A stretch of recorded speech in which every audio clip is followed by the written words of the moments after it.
Оройн төргийн үзэгчтэй мэдээ бол баримт бид баримтыг баталгаажуулна. ТV7 телевизийн шинэ 7 хоногийн эхний мэдээллийн хөтөлбөр эхэлж байна. Өнөөдрийн мэдээллийн хөтөлбөрөөр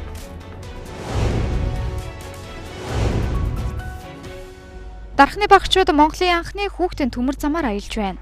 Дархуул нэмэгт одоо ингээд анхны хүүхдийн төмөр зам бий болсон. Тэгээд энд нь би өдөр ингээд үйлчлээд оролцож байгаа нэг баяртай байна. 10 хүүхэд тутмын 8 нь хүчирхийлэлд үлдэж байна. Зам хүүхдүүдтэй өсвөр насны хүүхдүүдтэй нээлттэй ярилцах тэдэнд тулгарсан асуудлыг хамтдаа шийдвэрлэхийг эрмэлзэхийг зөвлөж байна. Нийслэлийн цэрэг татлах 5 дугаар сарын 6-наас эхэлнэ.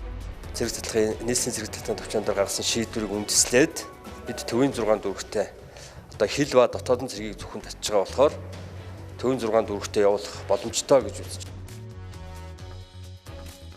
16 наснд хүрсэн иргэн бүрд тоон гар үсгийг үнгүй олгож эхэллээ.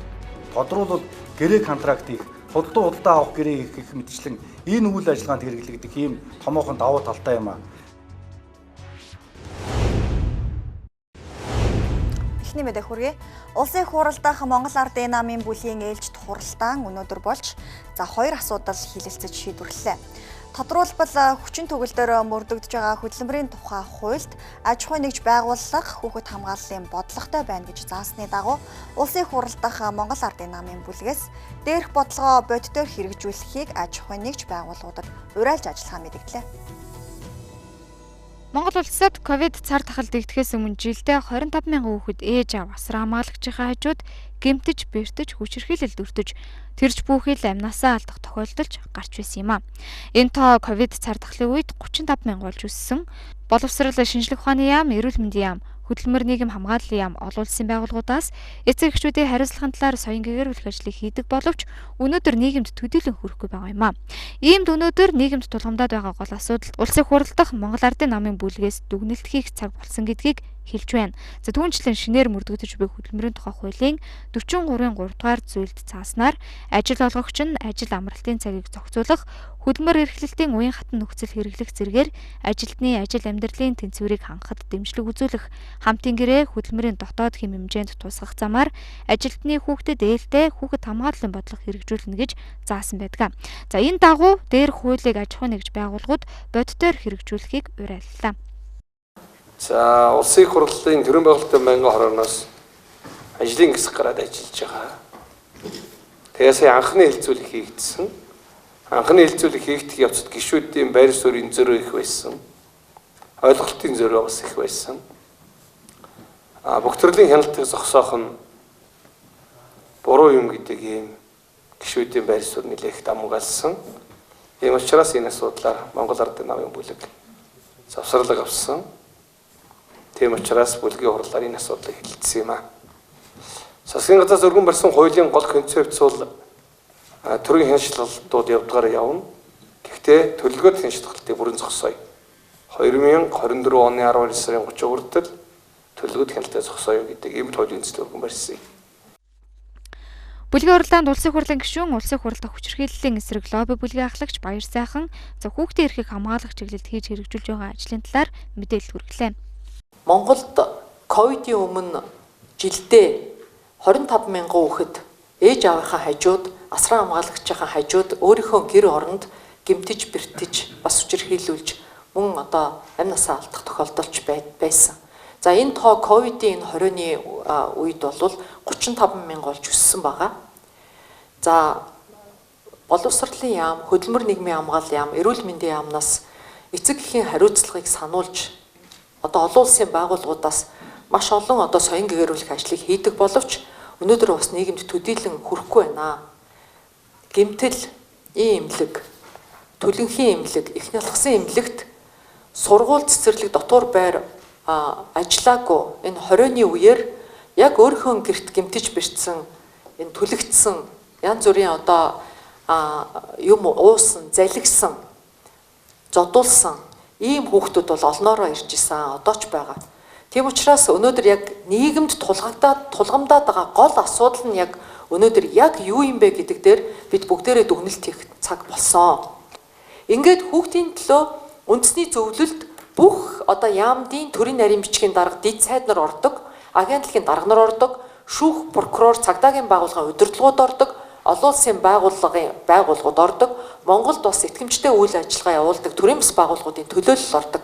Энэ хүмүүс маань ганцхан боловсролын яам, ганцхан гэр бүлийн хүүхд залуучуудын газрын ажил биш, салбарын ажил юм байна. Ерөөсөө хүүхдийн өмнө хариуцлага хүлээх нь том хүн болгоны үүрэг юм байна гэдгээ ингэж ухамсарлаж ийм урай биш, лоозон биш, зорилт тавиад ингээд их хурал, засгийн газар, Монголын үндэсний худалдаа аж үйлдвэрийн танхим, ажил олгогч эзэдийн холбоо, олон улсын хөдөлмөрийн байгууллага, хувийн байгууллага бүгд ингэж хамтарч ажиллаж байгаа. Хөдөлмөр нийгэм хамгааллын яамны нийгмийн хамгааллын институтээс гаргасан судалгаагаар 10 хүүхэд тутмын 8 нь ямар нэг байдлаар хүчирхийлэлд өртсөн, 2 хүүхэд тутмын 1 нь бие махбодын хүчирхийлэлд, харин 4 хүүхэд тутмын 3 нь сэтгэл санааны, 3 хүүхэд тутмын 1 нь үл хайхрах хүчирхийлэл, 8 хүүхэд тутмын 1 нь бэлгийн хүчирхийлэлд өртөж байна. Хүүхдийн тусламжийн 108 утасны үйлчилгээний төвийн дуудлага мэдээллийг авч үзэхэд 2021 онд нийт тус төвд 26503 дуудлага ирснээс хүүхдийн эрх хамгааллын 4416, бие махбодын хүчирхийллийн 760, бэлгийн хүчирхийлэл 111, сэтгэл санааны хүчирхийлэл 900, үл хайхрах 710, гэр бүлийн харилцааны 677 дуудлага бүртгэгджээ. Иймд хүүхэд хөгжлийн тогтолцоо эрх зүйн орчныг боловсронгуй болгох чиглэлд анхаарч ажиллах ёстой гэж бүлгийн гишүүд үзлээ. Улсын их хурлын гишүүн Дорж Ханд цаг үеийн асуудлаар мэдээлэл хийлээ. За тэрээр төсвийн тодтоглоор үр дүнтэй хэмнэлт хийж чадаагүй асуудал болоод Хөгжлийн банкны зээлдэгч нарыг түр хамгаалж байна гэх асуудлаар сэтгүүлчлээд мэдээлэл хийсэн юм а. Мөн тэрээр эрх пүрэв гарагт Сүхбаатарын талбайд 50 жагсаал зохион байгууллага мэдээллээ. Өнгөрөгч Баасан гарагийн улсын хурлын чуулганы нэгдсэн хуралдаанаар Монгол улсын 2022 оны төсвийн тодтоглыг баталсан. Засгийн газрын өргөн барьсан төсвийн тодтоголд шүүхийн сахилгын хорооны урсгал зардлыг 425.5 сая төгрөгөөр нэмэх, гадаадын зээл тусламжийн ашиглалтын зардлыг 16 тэрбум 400 сая төгрөгөөр бууруулах, улсын төсвийн хөрөнгөөр 2022 онд хэрэгжүүлэх төсөлд жагсаалтад өөрчлөлт хийснээр хөрөнгийн зардал 15 тэрбум 974.6 сая төгрөгөөр нэмэх болсон. Үүнтэй холбогдуулан улсын хурлын гишүүн Дорж Ханд өөрийн байр суурь илэрхийллээ. Өнөөдөр Монгол улс 330 сумтай төрөнд анхаачихсан. Одоо ингээд хороодынхаа тоог улам бүр нэмээд байна. Юуны төлөө? Сонгуулийн төлөө хийгээд байгаа байхгүй юу? Нэмэгдэх тусам өргөө зардал өсөж байгаа. Бүгд мэдж байгаа. Сая тойргийн төсөвдөр нөгөө хэмнэх гэж орж ирсэн засгийн газрын бодлогыг нөгөө их хурлын гишүүд чинь буцаагаад өсгөхөөр л болчлоо шүү дээ. Бүгдээрээ харж байгаа үстэй. Өнөө 18 их найт төгрөгийн хамгийн өндөр зардалтай төсөө буулгаагүй яг тэр чигээр л баталчлаа шүү дээ. Ямар юмных нь хэмнэлт байгаа? Байхгүй шүү дээ. Энд чинь юунаас болоод байна гэхээр энэ их хурлын гишүүд гэхээсээ илүү тогтолцоо нь болохгүй байна. Тогтолцоогоо өөрчилъё. Улсын хурлын гишүүн босноос хойш би тойрогтой ийм хэмжээний мөнгө тавиулъя гэж сангийн сайтад нэг ч удаа би ярьж үзээгүй. Харин энэ улсын хурлын чуулган дээр тогтолцоогоо өөрчилтөө л гэж гуйж байгаа хэрэг. Одоо энийг гуйж ханлаа. 2 жил энд цуугаад асуудлыг тавилаа ханлаа. Энэ бол бүтэхгүй юм байна. Одоо тийм болохоор талбай дээр гарья гэж байгаа. Ковидын дараа эдийн засаг өсөхийн тулд гээд орлогоо маш их өөдрөгөөр төсөөлөд 36 сая тонны тухайлбал нүүрс экспортлно гэсэн өнөөдөр хэд байгаа? 2 саятай явж байгаа шүү дээ. Өтөөд орлого байхгүй. Түүнчлэн өнгөрөх 7 хоногт улсын хурлын хөгжлийн банкны асуудалд нэр холбогдсон гишүүдийн асуудлыг хаалтаагаар хэлэлцсэн юм а. Энэ үеэр улсын хурлын зарим гишүүд банк болон банкны зээлдэгч нартай нөлөө бүхий хамааралтай учраас засгийн газраас оруулж ирсэн хуулийн төслүүдийг дэмжиж эрх баригч намд тал зассан хэмээн мэдэгдэж байна. Хоёрдугаарт одоо ингээд жижиг тойрогч санхүүжүүлэхийн тулд мөнгө хэрэгтэй шүү дээ.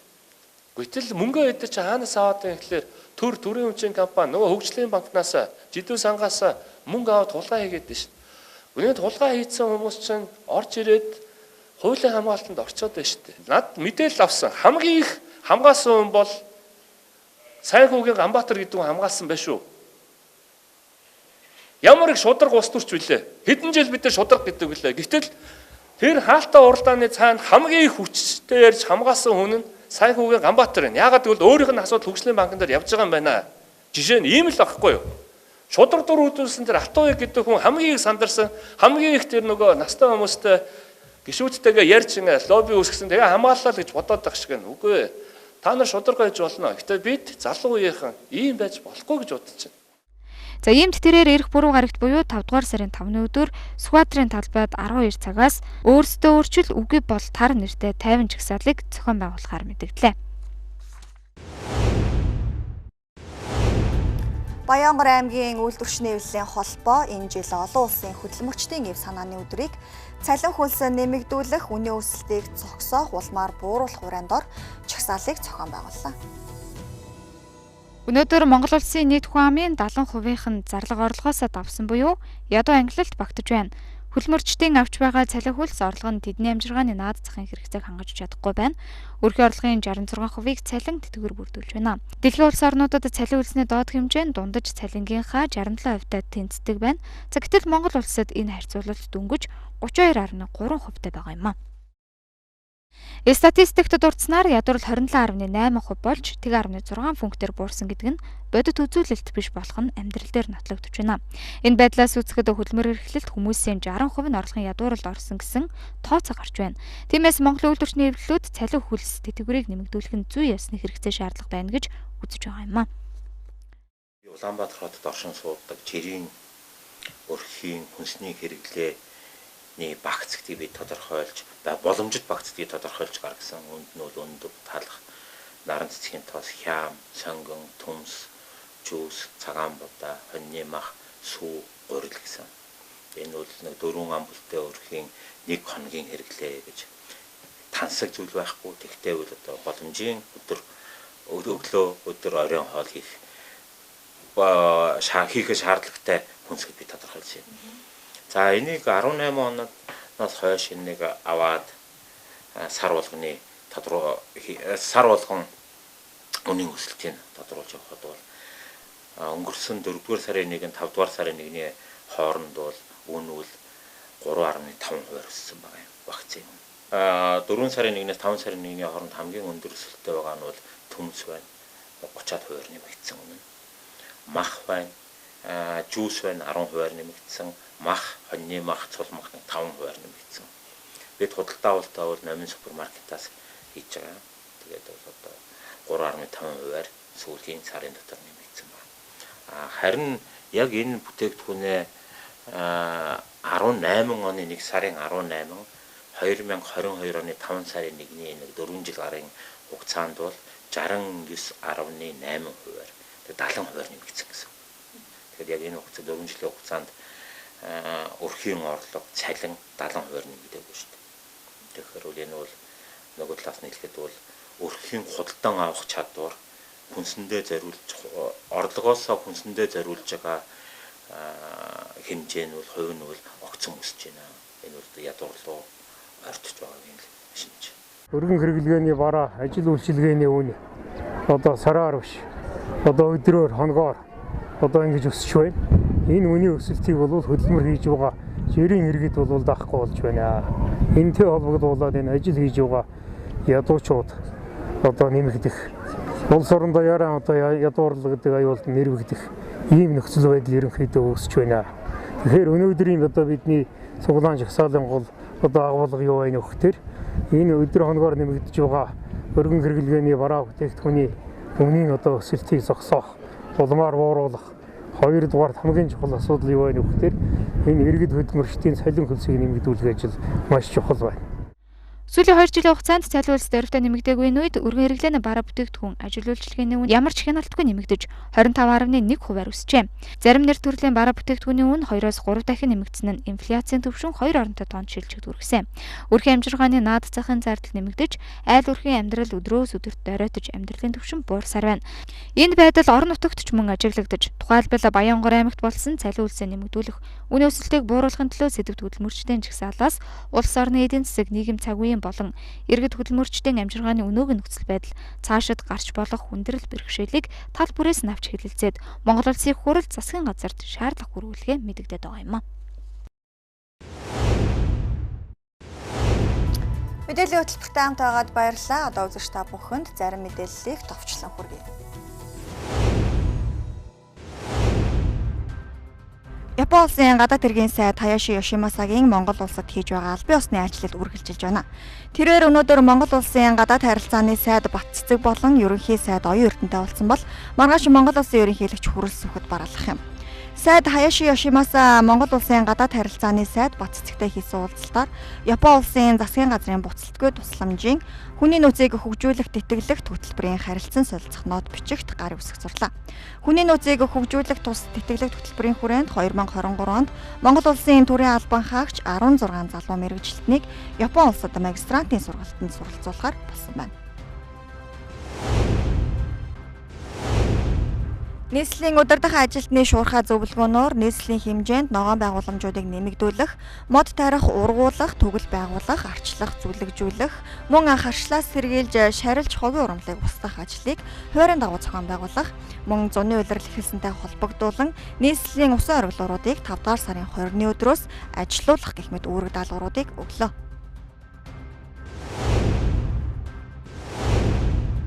Орос улбаны улсын гэгэрлийн яамны шийдвэрээр бүх Оросын сурагчдын англи хэлний олимпиадыг 1998 оноос эхлэн жил бүр тогтмол явуулж иржээ.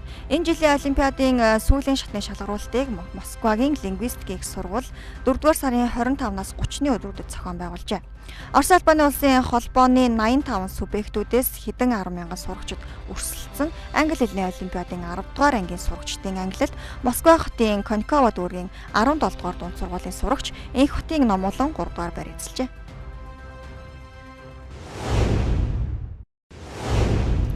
Гадаад харилцааны сайд бат цэцгийн урилгаар Монгол улсад албан ёсны айлчлал хийж байгаа Япон улсын гадаад хэргийн сайд Хаяши Йошимаса Монгол улсын ерөнхийлөгч Хүрэл Сүхэд бараалхлаа.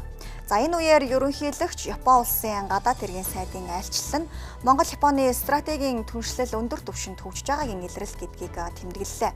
Мөн энэ онд тохиож байгаа дипломат харилцаа тогтоосны 50 жилийн ойг талууд Монгол-Японы хүүхэд залуучуудын найрамдал солилцооны жилээр зарлан ёслол төгөлдөр тэмдэглэн өнгөрүүлж байгаад сэтгэл хангалуун байгааг илэрхийлж айн хүрээнд Япон улсын цог жохлонт эзэн хаан Нарухитог Монгол улсад айлчлахыг урьлаа. Түүнчлэн цар тахлыг хүндрэл багтай даван туулахад тусламж дэмжлэг үзүүлсэн Япон улсын засгийн газар ард иргэдэд талархал илэрхийлсэн байна. Цаашид уул уурхай, байгаль орчин, хөдөө аж ахуй, аялал жуулчлал, соёл боловсрал гээд бүх салбарт харилцаа ашигтай хамтын ажиллагааг хөгжүүлэх зүйтэй гэж талууд үзжээ. Япон улсын гадаад хэргийн сайд Хаяши Япон улсын засгийн газар Монгол улстай хөгжүүлж байх харилцаа хамтын ажиллагаанд өндөр ач холбогдол өгдгийг тэмдэглээд цаашид бүх талаар үргэлжлүүлэн хөгжүүлэхийн төлөө байгаагаа илэрхийлсэн байна. Мөн улсын ерөнхийлөгчийн дэвшүүлсэн тэрбум мод санаачлагыг дэмжихээ илэрхийлж энэ хүрээнд хамтран ажиллах хэлбэрээр судалж байгаа хэлжээ. Уулзалт үеэр хувийн хөвшил болон иргэд хоорондын харилцааг хөгжүүлэх, түүний дотор хүүхэд залуучуудын солилцоог нэмэгдүүлэх, бүс нутаг олон улсын нөхцөл байдлын талаар санал солилцсон байна. Монгол улсын ерөнхийлөгчийн санаачилсан тэрбум мод үндэсний хөдөлгөөний хүрээнд ерөнхийлөгчийн тамгын газрын дарга Содбаатар Шведийн хаант улсад ажилласан. Энэ үеэр Эрдэнэт үйлдвэр болон Шведийн BCC, Sadcora Forestry компаниуд харилцан солилцлын санамж бичиг байгуулан, санамж бичигт Эрдэнэт үйлдвэрийн ерөнхий захирал Бадам Сүрэн, BCC компани гүйцэтгэх захирал Торстен Карлсон, Sadcora Forestry компани захирал Нильс Варг Эрдэнэ нар гар үсэг сурлаа. Эрдэнэт үйлдвэр төрөмчд үйлдвэрийн газар нь тэрбум мод үндэсний хөдөлгөөний хүрээнд 100 сая мод тарьж ургуулах амлалт авсан билээ. Тэгвэл Швед улсад төвтэй BCC компани нь аж үйлдвэрийн тухайлбал үр боргоцой боловсруулах болон тарьж үржүүлгийн автоматжсан үйлдвэрийн тоногт хөөрөмжийг үйлдвэрлэдэг юм а. Гурван талд санамж бичгийг байгуулснаар Эрдэнэт үйлдвэр төрөмчд үйлдвэрийн газар нь BCC компани үйлдвэрлэдэг тарьж үржүүлгийн автоматжсан технологиг Монгол улсад нэвтрүүлэх хамтын ажиллагааг эхлүүллээ. Төслийн хэрэгжүүлэгчээр Sadcora Forestry компани ажиллах юм а.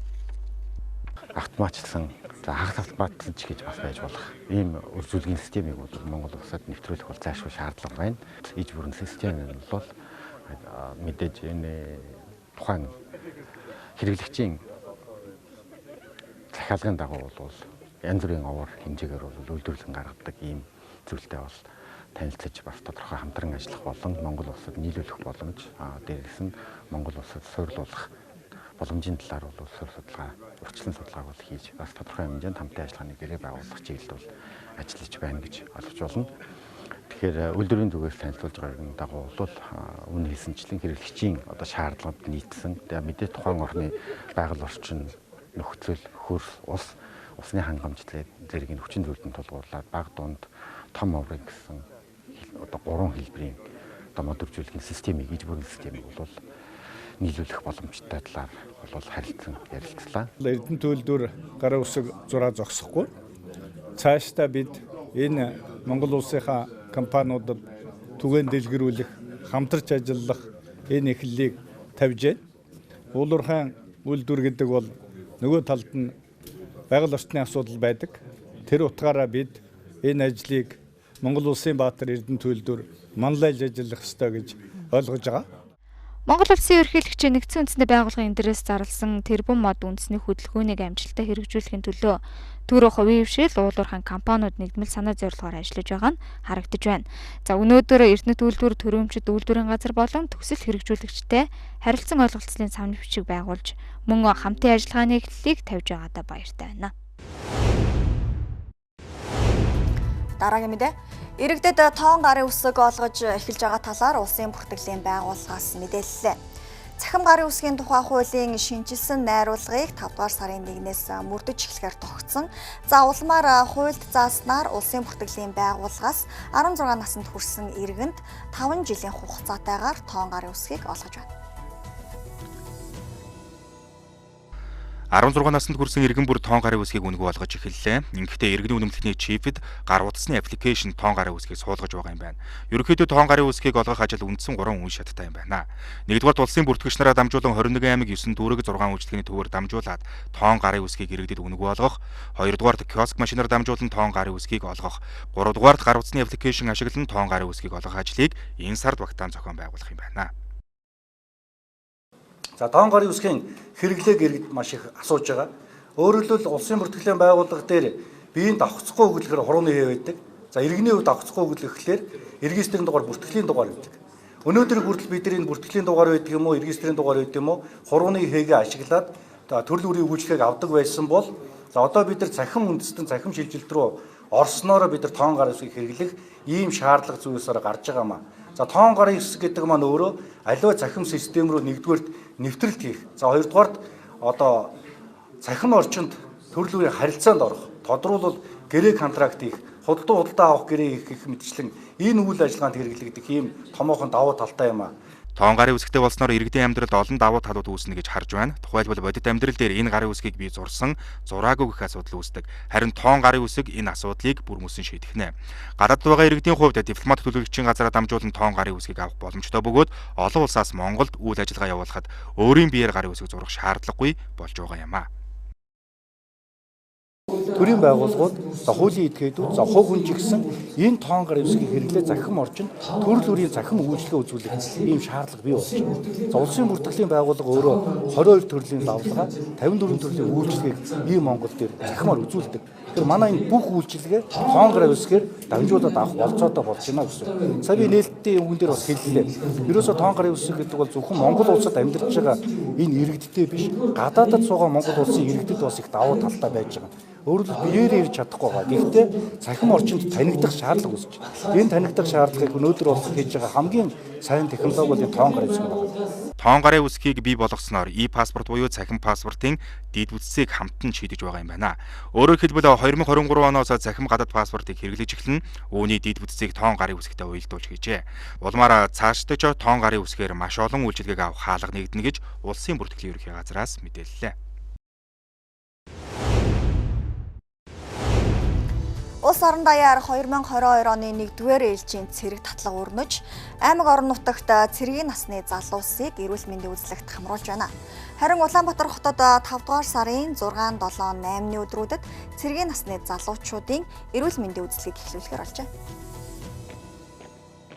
Энэ оны 1-р ээлжийн буюу хаврын цэрэг татлагыг төвийн 6 дүргийн хэмжээнд зохион байгуулах бол эрх намрын цэрэг татлагад алдслагдсан 3 дүргийг хамруулах юм. 1-р ээлжийн цэрэг татлагад тэнцсэн алба хаагчид хэлийн болон татаадын цэргийн бие бүрэлдэхүүнд багтана.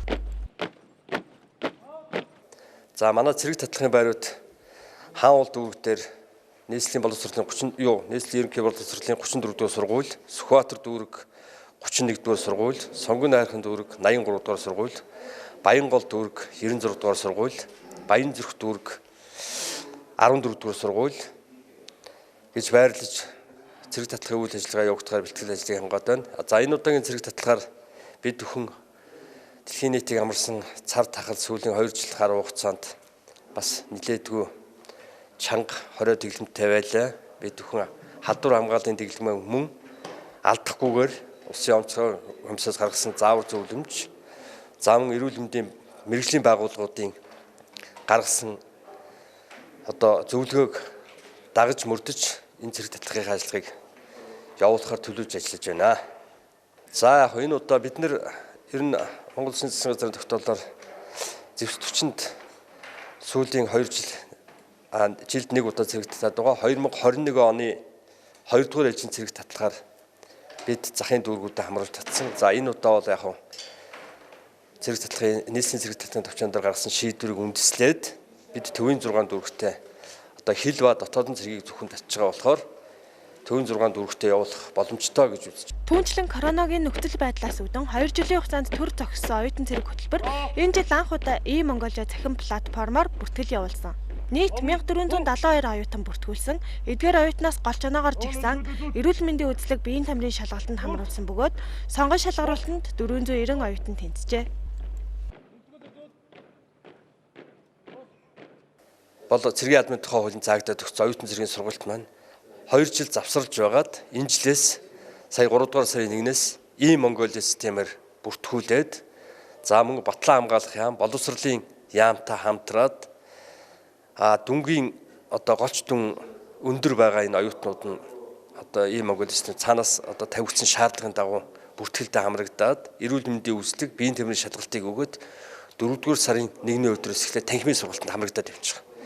За эдгээр оюутнууд маань танхимын сургалтад дуусаад 6 дугаар сараас эхлээд цэргийн анхан шатны бэлтгэл сургууль буюу бидний хэл занснаар цэргийн карантин гэж занснаар цэргийнхаа бэлтгэл сургалтанд гарах юм. Энэ бол үндэсний батлан хамгаалах сургуулийн сургалтын нэгдсэн төвд байрлаж цэргийн бэлтгэлд хамрагдана гэсэн үг. За энэ жил урд нь хамрагдсан оюутнууд бол бид нэр 750-аас 1000 орчим оюутныг хамруулдаг байсан. Нийслэлийн хэмжээнд энэ жил бол 450 оюутан яг цаанаас заагдсан тооны дагуу цэргийн бэлтгэл сургалтанд хамрагдаад явж байгаа. Тэрбээр хэлэхдээ төрийн албанд ажилд ороход залуучуудыг цэргийн алба хаасан байх гэсэн заалттай учраас залуучуудын дунд цэргийн алба хаах хүсэл их байгаа. Гэвч дотрийн өвчнөд харгалалт, дэлгэцээс хамааралтай нүдний хараа алдагдалт зэрэг өвчлөлт их байгаагаас эрүүл мэндийн шалтгаанаар цэргийн албанд тэнцэхгүй байгаа залуучууд их байна хэмээн хэлж байсан юм а.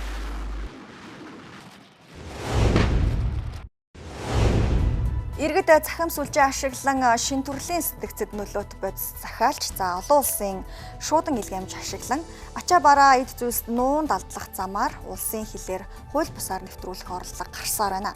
За 2021 оноос хойш 11 удаагийн үйлдэлд 16 иргэнийг холбогдуулан шалгаж 4.5 литр шин төрлийн сэтгцэд нөлөөт бодис хураан авч устгалд оруулсан байна. Цар тахлын хөлөөрөө сударч байгаатай холбогдуулан мансууруулах юм сэтгц нөлөөлөх бодис ялангуяа шин төрлийн синтетик бодис улсын хилээр хууль бусаар нэвтрүүлэх гэмт хэрэг сүүлийн үед нэмэгдэж байгааг цагдаагийн байгууллагаас хэлж байна. Иргэд цахим сүлжээ ашиглан мансууруулах бодисын тухай 1971 оны нэгдсэн үндэсний байгууллагын конвенцийн 2 дугаар жагсаалтанд 2021 оны 12 дугаар сард шинээр бүртгэгдсэн шин төрлийн мансууруулах бодис захиалж улмаар олон улсын шуудан илгээмж ашиглан ачаа бараа эд зүйлсэд нуун далдлах замаар улсын хилээр хууль бусаар нэвтрүүлэх орлогыг гаргасаар байгаа юм байна.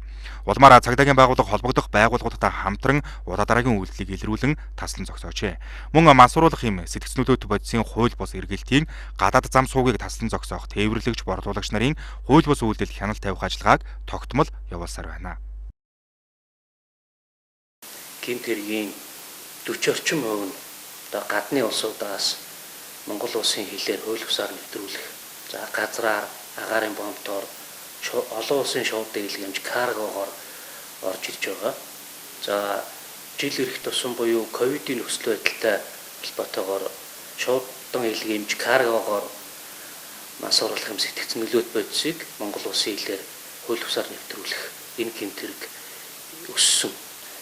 Мансууруулах юм сэтгц нөлөөт бодисын гаднаас орж байгаа нийлүүлэлтийг таслан зогсоох чиглэлээр манай ард тамхитай тэмцэх газар үр дүнтэй ажиллаж байгаа. За гайл болон мэргэжлийн хяналтын байгууллагуудаа байнгын тогтмол хамтран ажиллаж байгаа. Дэлхийн өндөр хөгжилтэй улс орнуудад хэрэгжилж буй За мансууруулах юм сэтгц нөлөөт бодисыг илрүүлэх техник тоног төхөөрөмжийг манай улсад одоо өргөнөөр ашиглаж байна. За эдгээр тоног төхөөрөмжийг ашиглаж хан шалгалтын ажиллагааг мэрэгжлийн байгууллагуудтай хамтран хийж байгаа учраас одоо Монгол улсын хэлээр мансууруулах юм сэтгц нөлөөт бодисыг хууль бусаар одоо оруулна гэдэг ойлголт байхгүй. Энийг манай байгууллага одоо байнгын тогтмол шалгаж илрүүлж байгаа. Шинэ төрлийн мансууруулах бодис нь хүний бие сэтгцэд асар их хор хөнөөлтөө бөгөөд төв мэдрэлийн системийг гэмтээгээд зогсохгүй тухайн бодист дондого эрсдлийг улам ихээр нэмэгдүүлдэг байна. Иймд энэ төрлийн гэмт хэргийг зохион байгуулахад оролцох, улсын хил нэвтрүүлэх, олон нийтэд сурталчлах, буруу мэдээлэл тараах, бусдад ашиглагдах, уруу татагдах зэргээр өөрийгөө болон бусдыг эрсдэлд оруулахгүй байхыг сануулж байна. Мөн эцэг их асран хамгаалагч нар хүүхдийнхээ цахим хэрэглээ, найз нөхөд бие авч яваа байдалд анхаарч мансууруулах бодисын хор аюулаас урьдчилан сэргийлэхийг сануулж байна.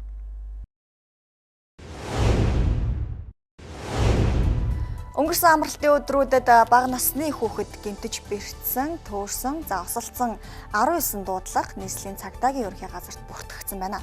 Уран дулаан цаг ирж байгаатай холбоотойгоор эцэг эхчүүд бага насны хүүхдээ гадаа тоглуулж салхилуулахдаа хараа хяналтаа сайжруулахыг нийслэлийн цагдаагийн удирдах газраар зөвлөж байна. Дулааны улирал эхэлсэнтэй холбоотойгоор бага насны хүүхэд гадаа тоглож байх үедээ автомашинд мөргүүлэх, ундаг дугуйнаас унаж бэртэх, хамгаалалтын тор сул байснаас цонхоор унах, мориноос унах, морин дөшөглүүлэх зэргээр гэмтэж бэртсэн дуудлагууд гэмтэл савх судлалын үндэсний төв болон цагдаагийн ерөнхий газарт бүртгэгдсээр байна гэлээ. За өнгөрөх амралтын өдрүүдэд бол хүүхдтэй холбоотой дуудлага мэдээлэл цагдаа байгууллагын нийт 19 бол бүртгэгдсэн байна. За үүнийг шалгалтын ажиллагаа явуул хийгдэж байгаа. За үүнээс голчлоод иргэдээс сэрэмжлүүлэхэд 5 дугаар сарын 1-ний өдөр за гэртээ харгалзах хүнтэй боловч цонхон дээр цонхны тавцан дээр сууж байсан хүүхд маань арагшаа юм авахар тонгоох явц цонхны халахвч тор нь бол салж унснаас болж хүүхд өндрөөс унж гэмцээ 2 дахь унж гэмцсэн тохиолдол байна. За мөн дулааны улирал гэсэнтэй холбоотойгоор лагер цусландаа гарч байгаа хүүхдүүд болон амралтын газруудад байрлаж амарч ирсэн хүүхдүүд маань морин дөшөглүүлэх, морин унж явахдаа мориноос унж гэмтсэн юм тохиолдлууд байна. За мөн эцэг эхчүүд маань гадаа дулааны улирал гэсэнтэй холбогдуулаад хүүхдээр харуулж үлдээдэг тохиолдол байна. За энэ тохиолдол саяхны жишээгээр бол өнөөдөр цагдаа байгууллагын албаагч төвчгдөр буюу 1-ний өдөр гадаа тоглож байх явцдаа шар мартын аманд төөрсөн хөгжлийн бэрхшээлтэй хүүхдийг нийт шуурх хайрын сурвалж ажиллагааг явуулж одоогийн байдлаар 9 минут олж тогтоосон байна. Иймд эцэг эхчүүд маань улирал солигдсонтой холбоотойгоор болон амралтын өдрүүдэд хүүхдэд харгалзах үлдээхгүй байх, үлдээх гадаа тоглох орчинд нь хяналтыг маш сайн тавих, зам тэрэ ослоос урьдсан сэргийлэх, хараа хяналтаа тасралтгүй тавих, ахуй орчинд нь бол бэртээж гэмтэх зүйлсүүд байгаа эсгэд хяналт тавихыг бол цагдаа байгууллагаас зөвлөж байна. Эцэг их асран хамгаалагчид бага насны хүүхдэд тавих анхаарал халамжаа сайжруулахаас гадна өсвөр насны хүүхдүүдтэйгээ ярилцаж сэтгэл зүйн байдалд нь анхаарч байх, хүүхдэд тулгарсан асуудал бэрхшээлийн талаар зөвлөлдөн асуудлыг хамтдаа шийдвэрлэхийг эрмэлзэхийг цагдаагийн ерөнхий газраас зөвлөж байна. Өнөөдөр гэхэд өсвөр насны охин амиа хорлно гэх захидлыг ангийнхандаа үлдээн хичээлдээ ирээгүй гэх дуудлага мэдээллийн дагуу Баянзүрх дүүргийн албан хаагчид шуурхай ажиллаж охиныг Баянзүрх дүүргийн нутаг дэвсгэрээс олж тогтоосон байна. За мөн хүүхдүүдтэй өсвөр насны хүүхдүүдтэй нээлттэй ярилцах, тэдэнд тулгарсан асуудлыг хамтдаа шийдвэрлэхийг эрмэлзэхийг зөвлөж байна. За амралтын өдрүүдээр ерөн сурвалжлагдсан нэг тохиолдол бүртгэгдсэн ба за хүүхдийг одоогийн байдлаар 9 минут бол олж тогтоосон. За энэ өсвөр насны хүүхдүүд маань ямар хүнтэй нийлж байна, найзуудтай ямар асуудлын талаар зөвлөлдсөн байх вэ, хинтээ нөхөрлж байна гэдэг дээр эцэг эхчүүд маань нээлттэй ярилцаж бас хяналт тавихыг сануулж байна. Иймд эцэг их асран хамгаалагчид бага насны хүүхдэд тавих хараа хяналтаа сайжруулж, болзошгүй аюул ослоос сэргийлэх, өсвөр насны хүүхдэд тавих анхаарал халамжаа нэмэгдүүлэх, хүүхдийнхээ сэтгэл зүйд анхаарах, хүүхдүүдтэйгээ ярилцаж асуудлыг хамтдаа шийдвэрлэхийг цагдаагийн ерөнхий газраас зөвлөж байна.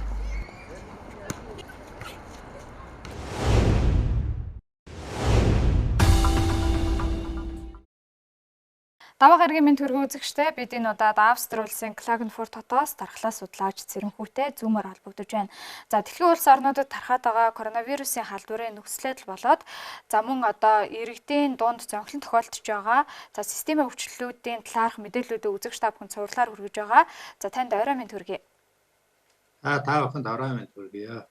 За баярлалаа. Тэгээд энэ дэлхийн эрүүл мэндийн байгууллагаас сүүлийн үед гарч байгаа мэдэн дотор нэг 2 мэдээ онцлчлээ. Нэг нь нийлээ таатай гайгүй сайхан мэдээ нөгөөх нь жоохон базаахгүй юм хоёр мэдээ байна. Тэгэхээр сайнаас нь эхлэе да. За малярия гэд айхтар өвчин байдаг. Дэлхийд жилдээ 400 мянган хүний амийг аваа явцдаг. Ямар ч инсулин байхгүй, ямар ч юм байхгүй, ямар ч эмчилгээ байхгүй. Малярия гэдэг өвчний инсулин гарсан байна. Энийг мэдээлчлээ. За энэ бол сайхан мэдээ, мэдээж хэрэг сайхан мэдээ. Нөгөө талаар бас зарим нэг хэцүү эмчилгэд хэцүү заах код нь олцсон гэдээсэн мөртлөө эмчилгээ гарч өгөхгүй байсан.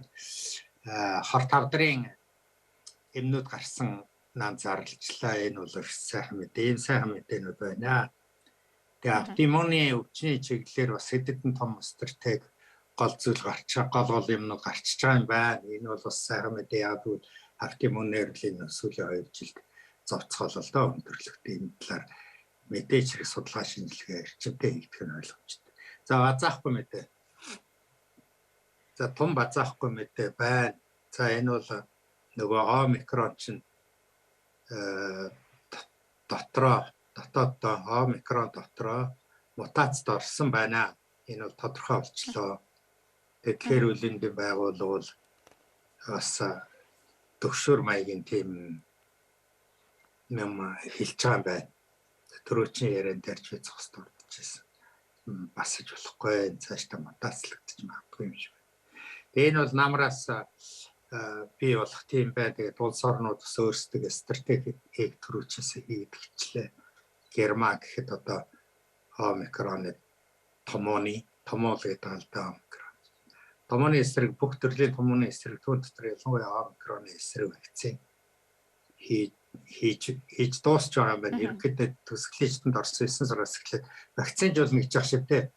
Тэгээд тэр Карл Лаутербах гэдэг эрүүл мэндийн сайдын Германы сайдын хэлж ярьж байгаа юмыг сонслоо.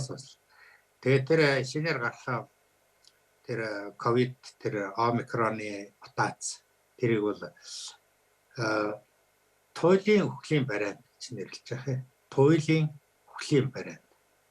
Туссан бол ер нь тэгээд маш хэцүү хүндрэх юм. Дельтагаас дор гэж. Ийм мэдээ авлаа энэ бол жоо бацаахгүй мэд. Тэгээд стратеги дахиж томооны вакцин хийхээр ямар ч үс ихний стратеги зарлцлаа. За нэг иймэрхүү уламжлалт ордлын дэлхийд гарч байгаа. Пандемийн талаар нэг юм хэлсэн. Пандеми бол ингээд төгсгөлжтэнд орж байгаа энэ 22 он нөгөө пандеми бол баяртай гэдгээ хэлэх тэр бодлого тэр юм бол хэвээрээ гэж байна. Нэг юм.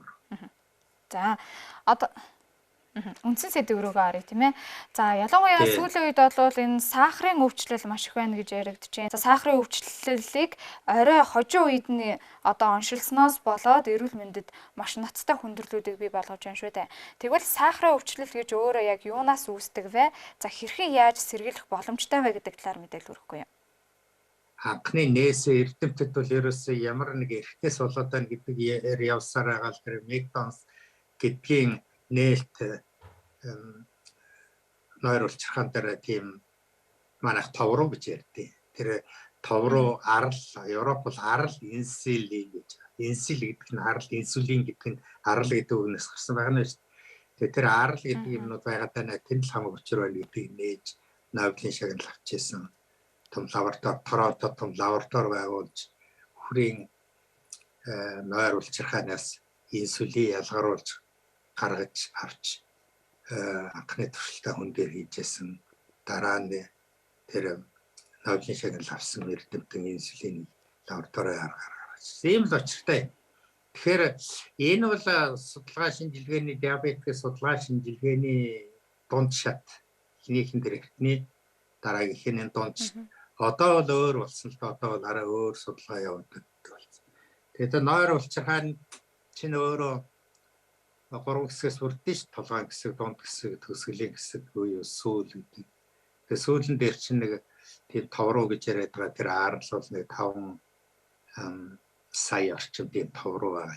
Тэр 5 сая орчим товруу инсулин ялгаруулж идэг юм л учиртай л дээ. Тэгээд диабетс меллитус гэдэг чи одоо 2 янзын юм биш 2 типтэй шүү дээ. Нэгдүгээр тип, хоёрдугаар тип. Тэр нь дийлэнх дэлхийд тэр 500 сая хүн 500 сая шүү дээ. 500 сая хүн сахарын өвчтэй байдаг. Тэгээд дийлэнх нь 2 дугаар тип. Тэгэхээр 1 дугаар тип, 2 дугаар тип гэж юу вэ гэхээр 1 дугаар 2 дугаар тип нь бол залуу сахар гэдэг. 1 дугаар тип нь хөгшин сахар гэдэг. Тэгэхээр залуу сахар гэдэг нь яг сахарын харьцангуй гэсэн утгатай ийм сахар байна. За 1 дугаар тип нь туйлын гэсэн утгатай. Тэгэхээр туйлыг чирээс инсулиний хараат болчихж байгаа. Инсулин гээгээр амьд яв аргагүй болол тэгэл бидсэнтэй инсулин өөрөө шахаа явж байгаа 10 г 15 г. Энэ хөмсүүд бол 1 дугаар типийн хөмсүүд инсулиний сахар яваасаа. За яг 2 дугаар тип чинь манай тархсны 2 дугаар тип юм байна. Тэгэхээр 2 дугаар тип нь яг харьцангуй гэж байгаа. Харьцангуй гэдэг нь залуу сахар гэх яг тэр инсулинээс хамаарал үү гэдэг байгаа. Инсулин ерөөсөө инсулин ялгараад байдаг. Нойр учраханаас инсулин ялгараад байдаг. Тэрнээс хамааралгүйгээр сахар өсөдөг ийм л зүйл байгаа шүү дээ. Ийм л өвч синдром шүү дээ. Жав тийм үү. Ийм синдром байгаа. За аюул ямар юм аюул байна вэ гэж. Энэ бол хамгийн чухал зүйл, энэ сэдвийн гол зүйл нь ерөөсөө л энийг л би гол нь өнөөдөр ингээ хэлье гэж бодсон. Тэгэхээр би зөв эндээс хоёр төрлийн аюулыг бол хэлье гэж ингэж бодож байна. За энэ бол нэгдүгээр аюул бол тэр юу гэдэг вэ? Цусны эргэлт судасны дотор хананд сахар наалдж үлддэг. Хамгийн аюул бол энэ. Цаашаа цустайгаа ингээд гүүгээ явчихдгүй тодорхой хэсэг нь үлшээсээр ялгараад гарна. Гэхдээ сахар бол олон янз штэ. Тэгээд тэр хүчтэй хамгийн амттай өгөөд хүчтэй тэр сахар нь судасны дотор хананд наалдаад үлдчихдэг. Тэгээд наалдаад үлдчихээр судасны хан чинь тотгошоо ингээд хавгаж байгаа юм шиг ингээд хоёр талаасаа бүдүүрээд ингээд нарийсаар аних тал руугаа хандна үсттэй. Тэрийг апоплекс гэж байна. Апоплекс бол хамгийн аюултай юм зүйл.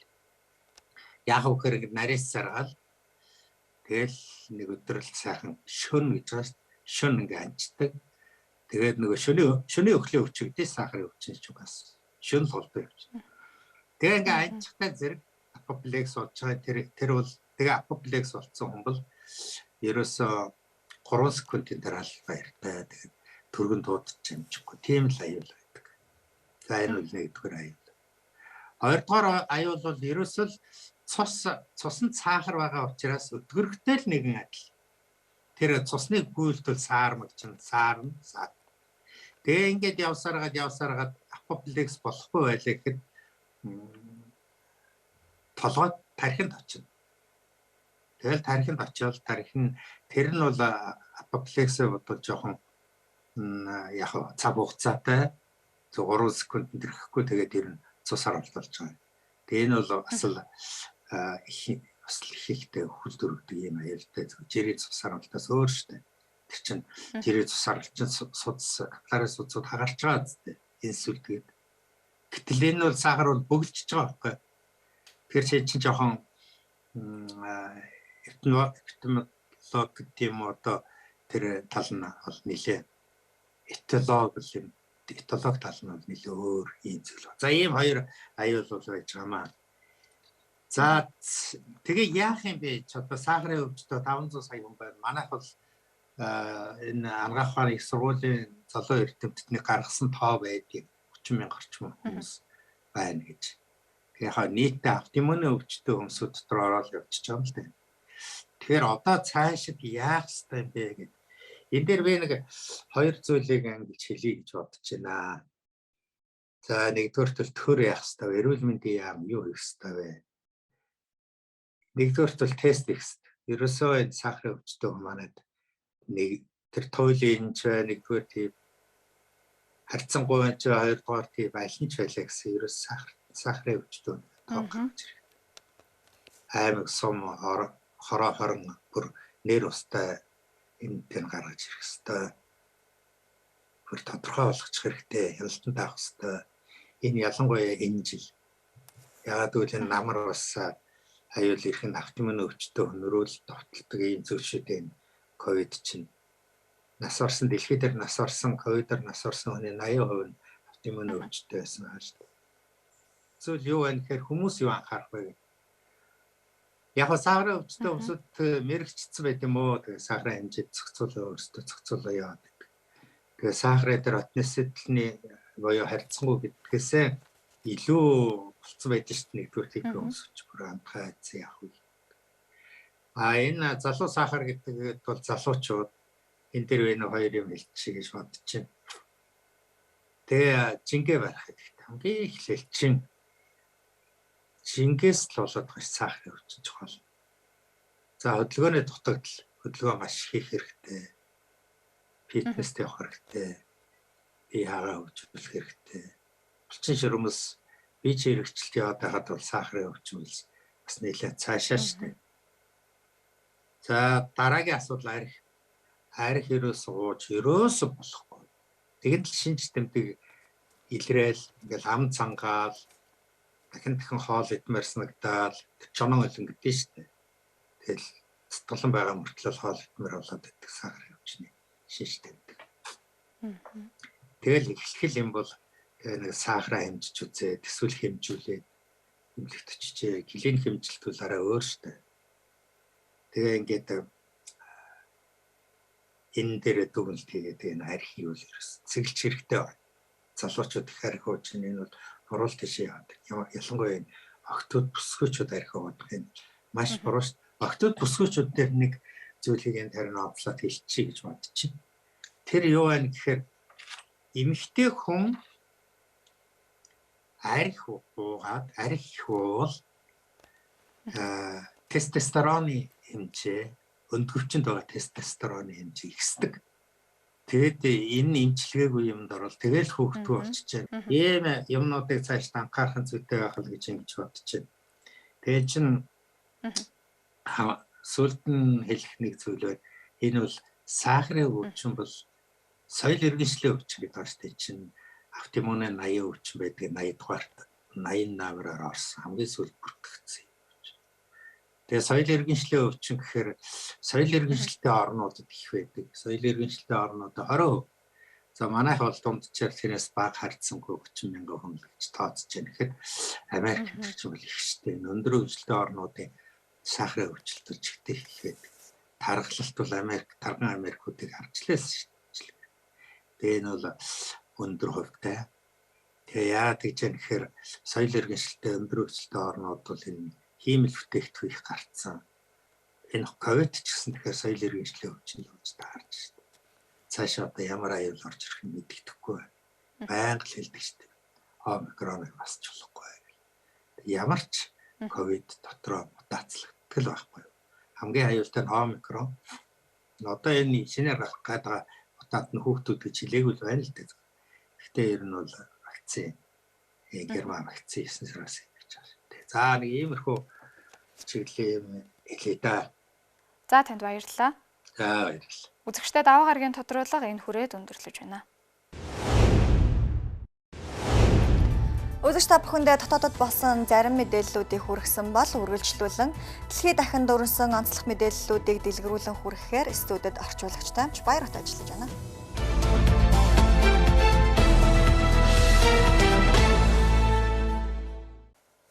Үзэгчдээ энэ орой минь төргий. За олон улсад болж буй зарим онцлог үйл явдлын талаарх мэдээллийн томыг үзэгч та бүхэндээ тоомлон хүргэе.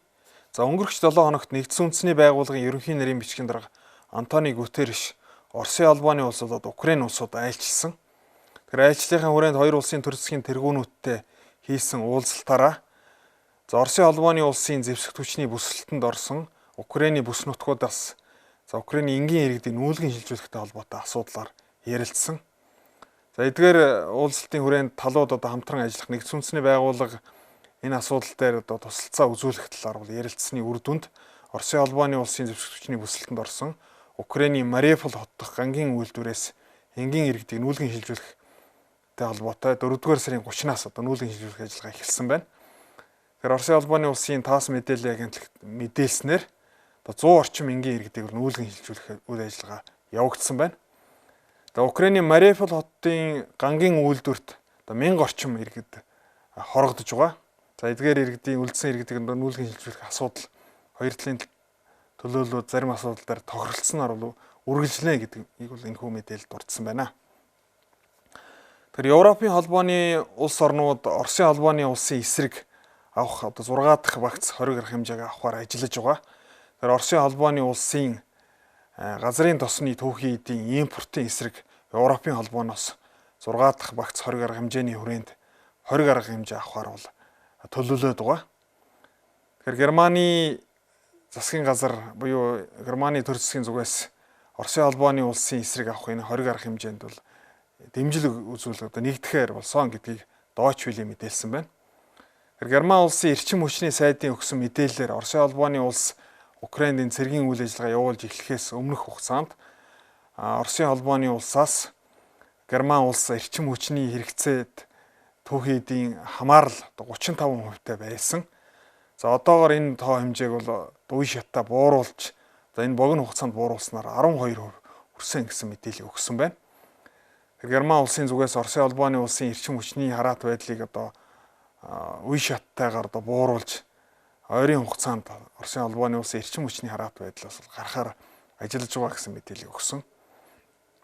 Тэгээ Европын холбооны Оросын холбооны улсын газрын тосны импортын эсрэг авах 20 гаруй хэмжээнд зарим улс орнууд бол нэгдэхгүй байгаа. Тухайлбал Австри, Унгар, Словак, Итали, Испани, Грек зэрэг улс орнууд бол эсрэг байр суурьтай байгаа.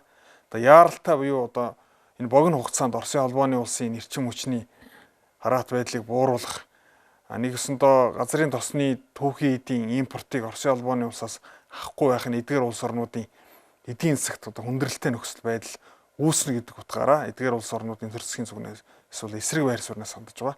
За ялангуяа Австри болоод Унгар улсуудын хувьд Оросын холбооны улсын газрын тосны түүхий эдийн энэ өндөр хамааралтай учраас эдгээр хоёр улс орнуудын эдийн засагт бол томоохон дарамт учирна гэдэг утгаараа эсрэг байр суурьнаас бол хандж байна. За Оросын холбооны улсын гадаад хэргийн сайд Сергей Лавров Итали улсын нэгэн телевизэд өгсөн ярилцлагада Оросын холбооны улс энэ Украинд Ялтын баяраас өмнө цэрэг дайны үйл ажиллагаагаа амжилттай явуулж дуусгах, за ялалт байгуулах талаар ямар нэгэн төлөвлөгөө огт гаргаагүй гэсэн мэдээллийг өгсөн байна. Тэгэхээр тус телевизийн сэтгүүлч ярилцлагын үеэр Оросын холбооны улс ялалтын баярын арга хэмжээг тэмдэглэх үү гэсэн асуулт асуусан. Тэгэхээр Оросын холбооны улсын зүгээс 5 дугаар сарын 9-ний өдрийг ялалтын баярын арга хэмжээг ёслолын хүрээнд өргөн дэлгэр тэмдэглэдэг. Тэгэхээр энэхүү баярын арга хэмжээг энэ жилийн хувьд бол мөн өмнөх жилүүд шигэ тэмдэглэнэ гэсэн зүйлийг Оросын холбооны улсын гадаад хэргийн сайд бол мэдээлсэн байна. Тэр Оросын зүгээс ялалтын баярын өмнө Украинд явуулсан цэрэг дайны үйл ажиллагааны ямар нэгэн ялалт байгуулах, цэрэг дайны үйл ажиллагааг амжилттай дуусгах төлөвлөгөөг энэ өнгөрөх 2 дугаар сарын 24-ний өдөр буюу Оросын холбооны улс Украин цэргийн үйл ажиллагаа явуулж эхэлснээс холбоотойгоор ямар нэгэн ийм товлсон зүйл бол огт байхгүй гэдэг мэдээллийг өгсөн байна. Тэгэхээр Оросын холбооны улсын цэрэг дайны үйл ажиллагаа төлөвлөсөн үүрэг чиглэлийн дагуу үйл ажиллагаа цаашдаа үргэлжилж байгаа гэдэг мэдээллийг Оросын холбооны улсын гадаад хэргийн сайд Италийн энэхүү телевизэд өгсөн ярилцлагатаа онцлсан байна. За өнгөрөгч баасан гарагт бүгд найрамдах Хятад улсын өмнөд хэсгийн Хунай мужийн Шанши хотод 6 давхар барилга нурсан байна. Тэгэхээр барилгын нурангад дарагдсан иргэдийг эрен хайх аврах ажиллагааг Хятадын аврах эрх ухий байгууллагын албан хаагчид өнгөрөгч өдрүүдэд амжилттай явуулснаар барилгын нурангад дарагдсан иргэдийн ихэнхийг аварсан гэсэн мэдээллийг Хятадын хэвлэл мэдээллийн эрхсүүд мэдээлсэн байна. За хэдийгээр энэхүү осол ямар шалтгаанаас болж гарсан талаарх эцсийн дүгнэлт гараагүй байгаа. За гэсэн хэдий ч барилгын эзэн болон бусад 8 хүнийг энэхүү осолтой холбоотойгоор цагдаагийн газраас баривчилсан гэсэн мэдээлэл өгсөн байна. За эдгээр иргэдийг энэхүү осолтой холбоотойгоор мөрдөн шалгах үйл ажиллагаа явагдаж ослын гол шалтгааныг олж тогтоохоор хятадын эрх ухааны байгууллагууд ажиллаж байгаа гэсэн мэдээллийг тус мэдээллүүд дурдсан байна. Тэгэхээр бүгд найрамдах хятад улсад ийм тохиолдлын хэрэгүүд сүүлийн жилүүдэд огцом хэргийн тоо нэмэгдсэн. За учир нь барилгын чанар стандарт нормативыг сахиагуугаас болж за мөн авилга хэл ахуйтай холбоотойгоор чанаргүй баригдсан барилгуудыг хүлээн авах тохиолдол гардаг. За үүнээс шалтгаалж ийм тохиолдлуудын тоо одоо бас нэмэгдэж байгаа гэсэн мэдээллийг өгсөн байна. Тэгэхээр хамгийн сүүлд гарсан энэ баасан гарагт болсон осолтой холбоотойгоор баривчилсан 9 иргэн буюу одоо барилгын эзэн болон бусад 8 албан тушаалтнууд инженерийн хувьд за барилгын талаарх үнэн зөв мэдээллийг барилгын норм стандартыг хангасан мэдээлэл дээр бол хангаагүй. За түүнээс гадна барилгын дизайн болоод бусад одоо үйл ажиллагаатай холбоотой одоо буруу мэдээлэл гаргасан, за буруу шийдвэр гаргасантай холбоотой эдгээр иргэдийг цагдаагийн бүгд найрамдах хятад улсын цагдаагийн зүгээс одоо баривчилж за мөрдөн шалгах үйл ажиллагааг явуулж байна гэсэн мэдээллийг өгсөн байна.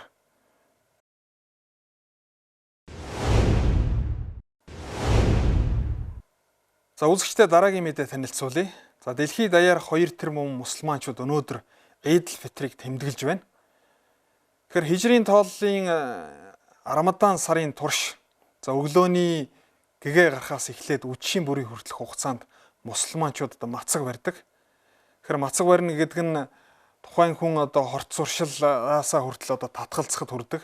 Тухайлбал одоо тамхи татдаг хүн Рамадан сарын өдрийн цагаар одоо тамхи татахгүй. За мөн хоол идэхгүй, ус уухгүй байх одоо ийм үүрэг хүлээдэг. За ийм учраас Рамадан сарын турш мусульман хүмүүс одоо өөрийгөө ялан дийлэх, за бусдыг инэрч хайрлах хас эхлээд одоо их хэмжээний буян хураадаг ийм ариун сар учраас Рамадан сарыг амжилттай дуусгаж өнөөдөр дараагийн сарын эхний өдрний Эйд аль-Фитрийн баярыг л дэлхийд даяарх мусульманчууд өргөн дэлгэр тэмдэглэж байна.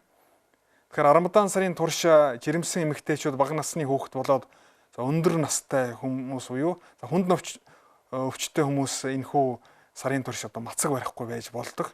За харин бусад мусульманчуудын хувьд одоо мацаг барих нь бол эрхэм үүрэг. Тэгэхээр Рамадан сарын турш энэхүү мацаг барьснараа хүн бусдыг инэрч хайрлах, за ядуу хүмүүс хэрхэн яаж амьдрдгийг одоо бие сэтгэлээрээ мэдэрснээрээ одоо маш их буян хураадаг юм ариун сар гэж үздэг учраас бусдад одоо өглөг өгөх, бусдыг хайрлах ийм эрхэм одоо зан чанарт суралцдаг ийм сарыг одоо өнгөрөгч сарын хугацаанд дэлхийд даяарх 2 тэрбум мусульманчууд амжилттай өнгөрөөснөөр өнөөдөр энэхүү Эйд аль-Фитрийн баярыг дэлхийд даяарх мусульманчууд өргөн дэлгэр тэмдэглэж байна. За ингээ үзэгч та бүхэндээ өнөөдрийн гадаад мэдээг сонирхол үзсэн явдалд баярлалаа.